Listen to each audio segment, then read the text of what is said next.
галәмнәрне юктан бар кылып, безне үзенең шиксез нигъмәтләрендә, сый-хөрмәтләрендә яшәтүче Раббыбыз Аллаһ Тәгаләгә мең шөкерләребез, мактау һәм улуглауларыбыз булсын. Безгә шушы хак динебезне өйрәткән, безнең өчен иң күркәм үрнәк булган сөекле пәйгамбәребезгә, күңел түрләребездән чыккан дугаларыбыз Аллаһының сәламе һәм салаваты булсын.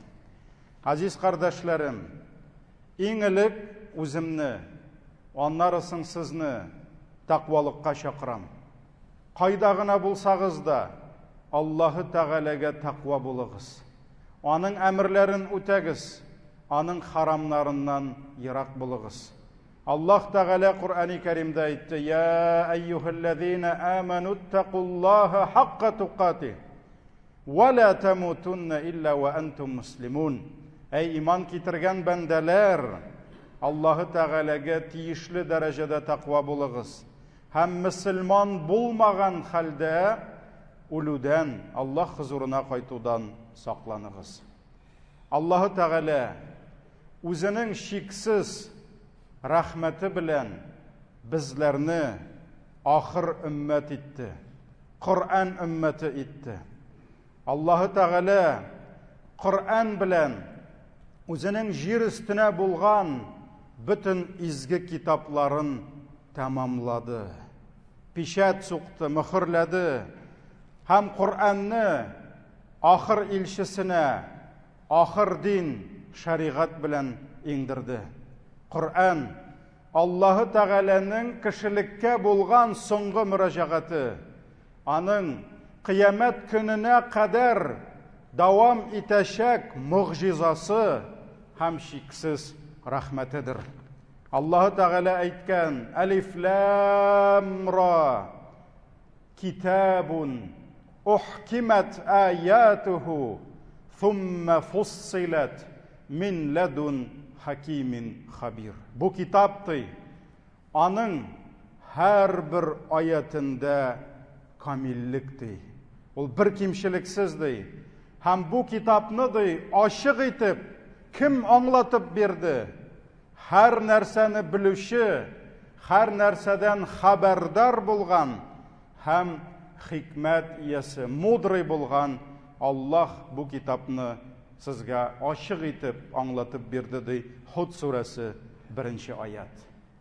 Аллаһы Тәгалә шушы Коръәндә аңа кадәр ингән һәр бер пәйгамбәргә килгән вахиләрне, китапларны, бөтенесенең эчтәлеген, бөтенесенең кыйммәтләрен җыйды Коръән эченә. Коръән bütün китапларны үз эченә җыйды. Һәм ул Аллаһның иң хәерле китабыдыр. Һәм Аллаһ Тәгалә шушы Коръәнне иңдерү өчен сайлап алды иң хәерле фәрештәне, Җәбраил фәрештәне. Һәм шушы Җәбраил фәрештәне җибәрде, Әдәмнән башлап дөнья беткәнче җир өстенә килгән киләчәк әдәмнәрнең иң хәерлесенә. Сөекле пәйгамбәребез Мөхәммәд саллаллаһу алейхи ва саллямга. Һәм шушы Коръән суларын эчкән, Коръән чишмәләрен эчкән өммәт тарихта иң хәерле өммәт булды. Кунтум хайра умматин ухриҗат линнас диде Аллаһ Тәгалә. Сез диде кешелеккә чыккан иң хәерле өммәт булдыгыз ди. Шуңа күрә Коръән өммәте иң хәерле өммәт булды. Коръән ингән гасыр иң хәерле гасыр. Хайрул куруни карни диде. Иң хәерле гасыр минем гасырым диде Пәйгамбәр саллаллаһу алейһи ва саллям. Коръән ингән ай, изге Рамазан иң хәерле ай булды. Коръән ингән төн, Кадр төне иң хәерле төн булды. Коръән ингән җирләр, изге Мәккә, изге Мәдинә җирләре тарихта җир өстендә иң изге, иң хәерле җирләр булдылар. Аллаһы Тәгаләнең хикмәте белән сөекле пәйгамбәребезгә кадәр җир өстенә килгән пәйгамбәрләр килделәр үз халыклары өчен. Менә бу халыкның үз пәйгамбәре булды, әмма бу пәйгамбәрнең бу халыкка пәйгамбәрлеге батмады. Шуңа күрә аларның үз пәйгамбәре булды. Тегеләрнең үз пәйгамбәре булды. Бер заманда дистәләгән, йөзләгән, хәтта меңәрләгән пәйгамбәр яшәргә мөмкин иде. Беләбез, кайберсенең әтисе дә пәйгамбәр булды, улы да пәйгамбәр булды, оныклары да пәйгамбәр булды. Бер гаиләдә әллә ничә пәйгамбәр яшәгән заманнарда булды. Аллаһы Тәгалә шушы пәйгамбәрләргә үз пәйгамбәрлекләрен исбатлау, дәлилләү өчен мугъҗизалар бирде. Шуңа күрә без беләбез Коръәннән, хәдисләрдән Давуд галәйһиссәламның мугъҗизаларын, Сөләйман галәйһиссәламның мугъҗизаларын, Салих галәйһиссәламның мугъҗизаларын, бик күп мугъҗизалар, 8-9 мугъҗиза килә Муса галәйһиссәламга. Ләкин карагыз, пәйгамбәрләр киттеләр, алар белән бергә мугъҗизалар да китте. Салих киткәч, аның дөясе калмады. Муса киткәч, аның йыланга әверелә торган таягы калмады. Бүген каяндыр ул таякны алып аткач, ул йыланга әйләнми. Гайса галәйһиссәлам, Иисус дип әйтәләр урыслар, исән вакытта кешеләрне даваласа да, Аллаһ Тәгалә аны алгач, аның давалауы бетте. Ләкин сөекле пәйгамбәребез Мөхәммәд, ул килде бөтен халыкларга, һәм килде ахыр заманга кадәр, дөнья беткәнче. Шуңа күрә Аллаһның хикмәте, сөекле пәйгамбәребезгә бирелгән иң зур мугъҗиза ул Коръән. Кешеләрне давалау түгел, ике бармак арасыннан чыккан су түгел, һәм башка күп санлы мугъҗизалар түгел. Аның иң зур мугъҗизасы Коръән булды. Һәм Аллаһ аның мугъҗизасын, аның пәйгамбәрлеге дәвам иткәндә сакларга вәгъдә бирде. Пәйгамбәребез 1000 ел элек китте, аның мугъҗизасы һаман бар, һәм ул безнең кулыбызда. Ул Коръән. Ләкин без җәмәгать, үзебезнең вайымсызлыгыбыз, беспечность сәбәпле, үзебезнең иманыбыз зәгыйф булу сәбәпле, гыйлемсезлегебез сәбәпле, кулыбызда нинди зур мугъҗиза тотканны аңлап та, белеп тә бетерә алмыйбыз. Әгәр дә арабызның беребезнең кулында Мусаның таягы булса, һәм ул таякны аткач, ул чыннан да йыланга әйләнә торган булса, ул таякның да кадерен белер идек бәлки. Ләкин Аллаһ безгә, кешелеккә саклап килгән ахыр мөрәҗәгать Коръән бүген безнең кулыбызда, балаларның кулында, хәтта күзе күрмәгән, суқыр булган кешеләр бүген бармак белән Коръән укырга өйрәнә алалар. Ләкин кызганыч, нинди зур мугъҗиза һәм Аллаһның зур нигъмәтен тотканыбызны аңлап күп вакытта бетерә алмыйбыз. Пәйгамбәребез саллаллаһу алейхи ва саллям әйткән, Бухари, Муслимда килә. Аллаһы Тәгалә үзенең мугъҗизаларын бирмәгән бер генә пәйгамбәр дә юк. Кешеләр шул мугъҗизаларны күреп пәйгамбәрләргә иман китерделәр. Аллаһы Тәгаләнең миңа биргән мугъҗизасы Коръән булды ди. Кыямәт көнендә бөтен пәйгамбәрләр арасыннан иң күп кешеләрне үз артыннан ияртүче мин булырмын дип өметләнәм диде. Шуңа күрә сөекле пәйгамбәребезнең мугъҗизасы дөнья беткәнче дәвам итә. Һәм дөнья беткәнче шушы мугъҗизаны укып, шуның аятларына төшенеп, шундагы шиксез гыйлемнәргә Аллаһ тәүфыйк биреп, кешеләр хак юлны табалар, һәм табачаклар, һәм кыямәт көнендә иң зур өммәт сөекле пәйгамбәребезнең өммәте булачак. Җәннәтнең күпчелек әһелләре сөекле пәйгамбәребезнең иншаллаһ өммәте булачак. Һәм Аллаһ Тәгалә китапларга кайтсак, алдан ингән бер китапны да мин саклаячакмын дип вәгъдә бирмәде. Ләкин Коръәнне саклаячакмын дип Аллаһ вәгъдә бирде һәм гарантияны ул үзе бирде. Аллаһ Тәгалә әйтте: "Ла я'тихил батилу мин байни ядайхи ва ла мин хальфихи." Коръәннең алдыннан да, артыннан да аңа ялган килә алмас диде. Килә алмас. Аллаһы Тәгалә ялганны кертми Коръәнгә. Һәм 1400 елдан артык, менә быел пәйгамбәребезнең тууына 1500 ел дип санап чыгардылар. Шуңа күрә Диния нәзарәте дә Мәүлид кайдадыр үткәргәндә 1500 ел дип бара. Пәйгамбәребез 40 елдан соң Коръән иңә башлады. Һәм менә шушы Коръән иңгәнгә 1450-1460 ел үтсә дә, Аллаһ үзенең китабын үзе саклый. Алдыннан да китермим диде ялган, артыннан да китермим диде ялган. Коръәнне Аллаһ саклый. Икенче бер бу булды Фуссилат сүрәсе 42. Хиҗр сүрәсенең 9-нчы аятында Аллаһ Тәгалә нәрсә диде? Инна нахну наззална зикра ва инна лаху лахафизун. Без иңдердек. Аллаһ Тәгалә мин иңдердем шушы зикр Коръәнне ди, һәм мин аны үзем саклаячакмын ди. Сез дә түгел. Аллаһ Тәгалә әйтә: мин аны үзем саклаячакмын ди. Шуңа күрә Аллаһ шушы бийек мөгъҗизаны безгә саклап китерде. Кем шушы мөгъҗиза Коръәнне хөрмәтләде, Аллаһ аны хөрмәтләр.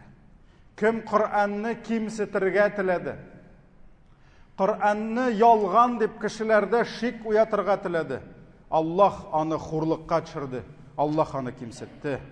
Пәйгамбәребез саллаллаһу алейхи ва саллям әйткән: Аллаһ бу китап белән бер халыкларны күтәрер ди, ә башкаларын хурлыкка төшерер ди. Шуңа күрә кемдер Коръәнгә булган мөнәсәбәте, хөрмәте сәбәпле зурайды, ә кемдер хурлыкка төште. Бу Имам Муслимдә килә.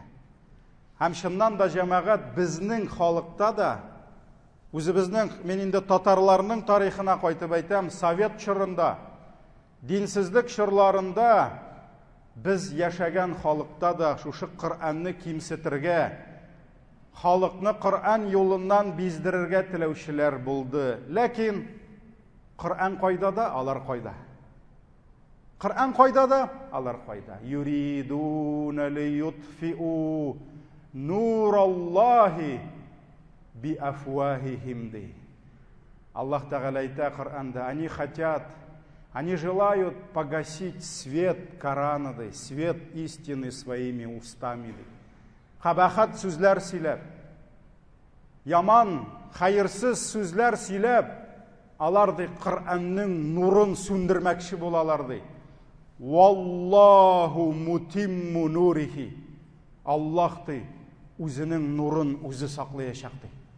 Кем белән алар көрәшергә теләделәр?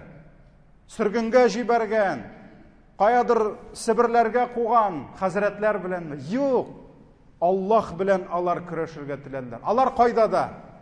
Аллаһның дине кайда? Менә шуңа күрә Аллаһ Тәгалә Коръән белән кемнәнердер зурлый, ә кемнәрнедер хурлыкка төшерә. Кайда ул? Бийек китапка тап төшерергә тырышкан, Аллаһы Тәгаләгә яла яккан, кешегә түгел, кешегә яла ягу зур гынах, Аллаһка яла яккан, пәйгамбәргә яла яккан Гариф Губай кайда хәзер? Менә шуңа күрә җәмәгать, Аллаһ үзенең китабын үзе саклый. Безнең динебез, Аллаһ Тәгалә әйтте: мин үзем ул динне саклыйм диде. Шуңа күрә Аллаһ Тәгалә үзе саклаучыдыр. Һәм бүген җәмәгать, без сезнең белән яшибез ризык күп булган заманда. Кай вакыт зар кылырга, уфтанырга, моңа тигесе җитми, моңа монсы җитми дип зарланырга яратсак та, бүген җәмәгать ашый торган ризыкларыбыз ашап бетерерлек түгел. Кия торган киемнәребез киеп бетерерлек түгел. Бабайларыбыз ашка үлсәләр, бүген без ашап үләбез. Үлсәк үләбез, ләкин ашыйбыз. Шуңа күрә муллық заманында яшейбіз, ләкин муллық заманының да өзінің ауырлықлары бар. Бүгін кішілерге тән тоқлығы жете, ләкин жан тоқлығы жетмей. Жан тынышлығы жетмей. Көпме кіші бүгін хасіретті, тігіні ошап қарай, мұны ошап қарай, юқ тәмі, матрас алыштырып қарай, міндер алыштырып қарай, юқ тәмі, машина алыштырып қарай, хатын алыштырып қарай, юқ тәмі. Аллахы Тағала жанын аш қылған кішінің жанын тоқландырмайшы, ол тынышлана алмайшақ.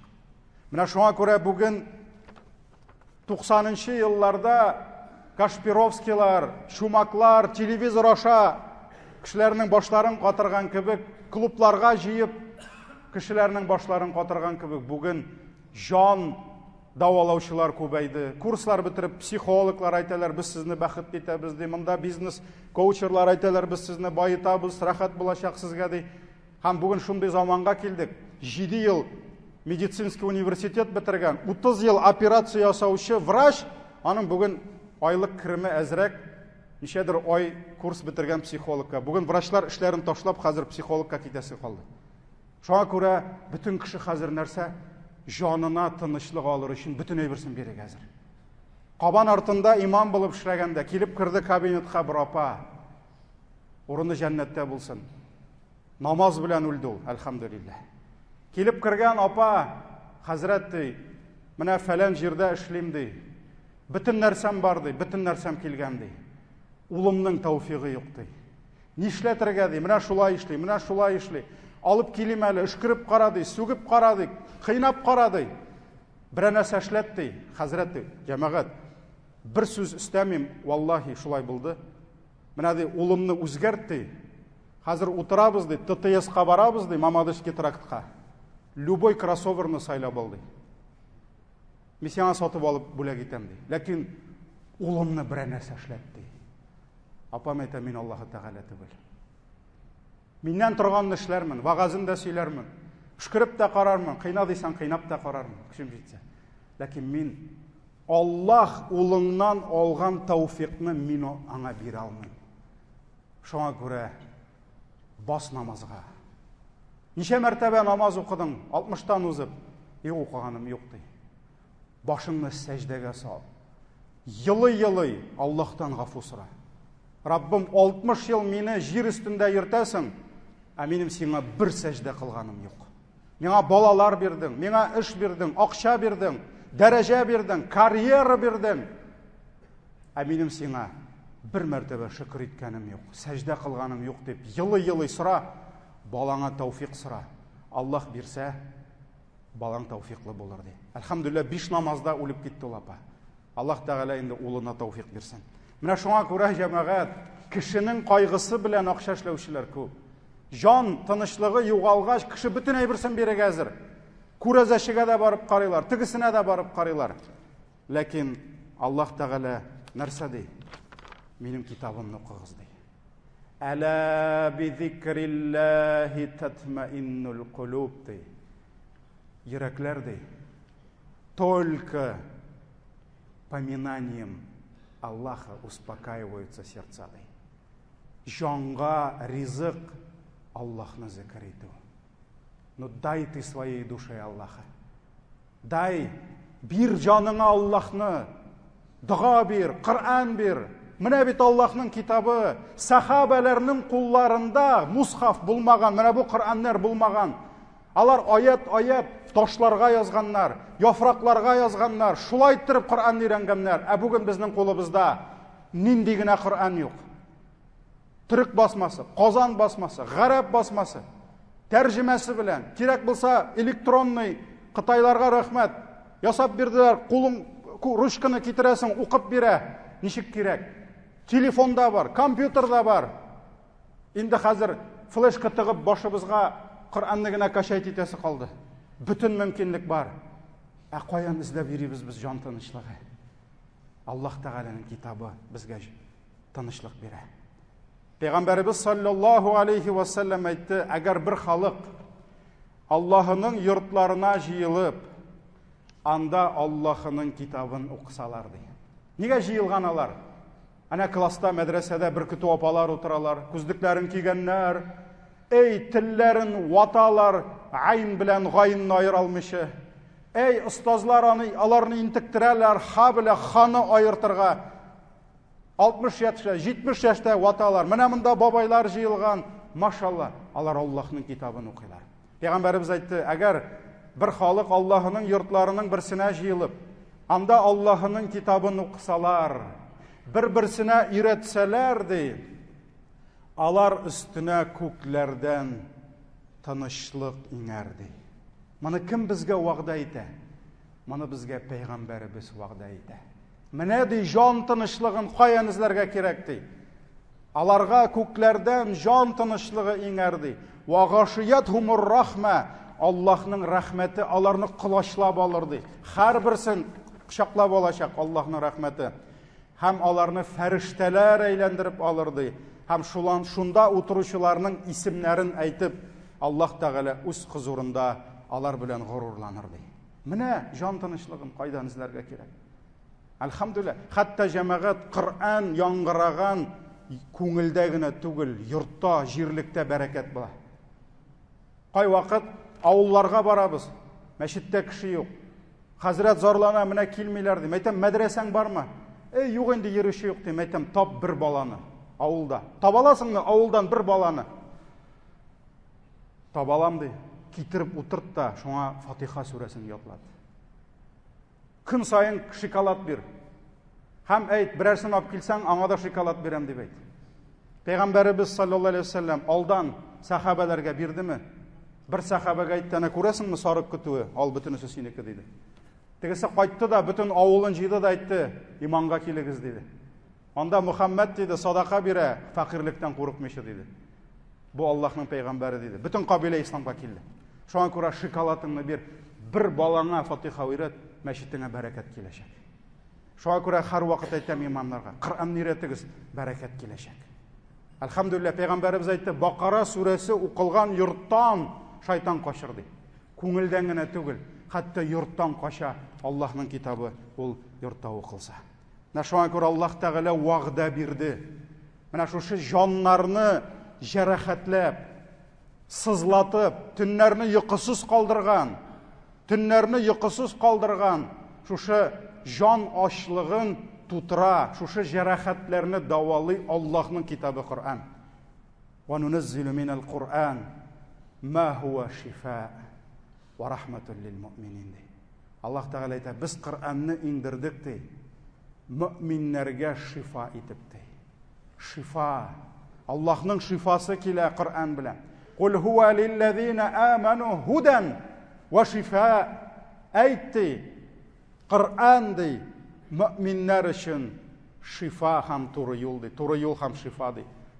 Я юханнас, кад джаәткум мау'изатун мин раббикум ва шифаун лима фис судур. Эй кешеләр ди, килде сезгә Раббыгыздан вагаз, насихат ди Коръан һәм күңелләрегездә булган ширләрдән, авырулардан шифа ди. Шуңа күрә җаның үзенә урын таба алмый икән, ал кулыңа Коръан, укы, тәфсир укы, шундагы кыссаларны укы. Кай вакыт Коръаныңның битен куйда шулай, япта 5 минут, 10 минут хәзер укыганны уйлап утыр. Шул кыссаларны укы Коръандагы, Аллаһның сүзләрен ишетергә теле. Менә шулай итеп безнең җаннарыбыз тынычлык таба. Пәйгамбәрбез саллаллаһу алейхи ва салламның шундый дугасы булган. Аллаһумма инни ас'алука бикулли исмин хуа лак. Я Аллаһ, мин синнән синең бүтән булган исемнәрең белән сорыйм ди. Саммайта бихи нафсак. Ул исемнәрне син үзеңә бирдең ди. Ау анзалтаху фи китабик. Ул исемнәреңне син китабыңда, Коръаныңда иңдердең ди. Ау алламтаху ахадан мин халқик. Яки берәр мәхлугыңа өйрәттең ди, берәр пәйгамбәргә өйрәттең ди. Ау истаъсарта бихи фи илмил гайби индак. Яки инде ул исемнәреңне үзеңдә яшерен гыйлем итеп калдырдың ди. Чөнки Аллаһның кайбер исемнәрен без белмибез. Ан тадж'алал, хәзер Аллаһның илчесе сорый башлады. Ан тадж'алал Кур'анал азима раби'a qalbi. Менә бу бөек Коръанны ди, минем йөрәгемнең язы итте. Сделай этот великий Коран весной моего сердца. Язы итті қалыбымның де. Ва нура садри, көкірәгімнің нуры итті. Яқтырт көкірәгімні ашты Құр'ан білән де. Ва жалаа хузни, шушы Құр'ан білән минем қайғыларымны жибәрді. Ва зихаба хамми ва гамми, һәм минем киләчәк өчен булган, үткән заман өчен булган борчуларымны Құр'ан белән алды. Шуңа күрә сөйекле пәйгамбәребез Құр'ан аша жан тынычлыгы эзләгән. Һәм бүген, әлхәмдүлилләh, безнең бүтән мәчетләребездә мөмкинлек бар.